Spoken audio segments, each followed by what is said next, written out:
विश्वास रखता हूँ और आपको यूट्यूब माध्यम से 1 साल से सुन रहा हूँ। महाराज जी, मेरा प्रश्न है कि रामायण में एक बताया गया है कि कर्म प्रधान विश्व करी राखा, जो जस करहिं तो तस फल चाखा, और सकल पदार्थ ही है जग माही, कर्महीन नर पावत नाही। तो महाराज जी एक तरफ कहते हैं कि होई है सोही जो राम रचि राखा। तो केवल कर्मय तक सीमित रहना चाहते हो क्या? केवल कर्मय तक करना चाहते हो क्या? तो कर्म दो ही प्रकार के होते हैं, शुभ कर्म और अशुभ कर्म, और इनकी दोनों की गति बस नरक, स्वर्ग और मृत्यु लोक। तो दुर्गति से बचोगे क्या कर्म करके?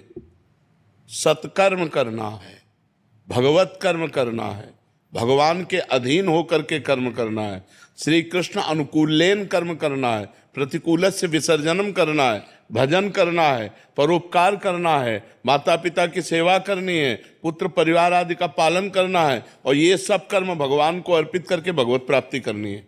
अगर भगवत प्राप्ति नहीं तो शुभ अशुभ कर्मों के पचड़े में तो पूरा संसार फंसा हुआ है। सब संसार कर्म कर रहा है, तुम ही थोड़ी कर्म कर रहे हो। बिना कर्म किए कोई एक क्षण भी नहीं रह सकता। तो सब कर्म कर रहे हैं, शुभ कर्म बन रहे हैं, अशुभ कर्म बन रहे हैं। शुभ का फल सुख मिल रहा है, अशुभ का फल दुख मिल रहा है। दुख सुख की इसी पचड़े में सब फंसे हुए हैं। तो को मानो दे इसी के लिए मिला है क्या? केवल कर्म करते हुए सुख और दुख का भोग करना। मानव देह का फल मिला है, सुख दुखे समय कृत्वा लाभा लाभो जया जयो। सुख दुख में समान भाव करते हुए, लाभ अलाभ में, जय पराजय में समान भाव करते हुए परमात्मा प्राप्ति करने के लिए, परमात्मा प्राप्ति करने के लिए शुभ अशुभ दोनों कर्मों का नाश करना होता है। शुभ अशुभ दुर्ग विध्वंस बल तब जयति जयति जग उच्चर। शुभ अशुभ दोनों कर्मों का जब नाश होगा तब भगवत प्राप्ति होगी। अब ये आता है, ये कला आती है दोनों कर्मों का नाश करने की। वो है हुई है सोई जो राम रचि राखा, को करी तर्क बढ़ावे साका।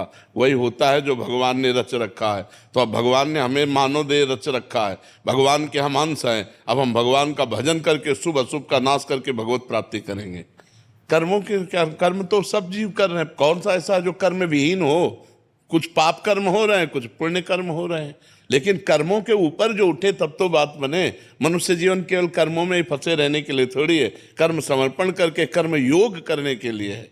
कर्म योग के द्वारा भगवत प्राप्ति करो, भक्ति योग के द्वारा भगवत प्राप्ति करो, ज्ञान योग के द्वारा भगवत प्राप्ति। ये योग प्राप्त करने के लिए मानव जीवन है। समझ पा रहे हो आप?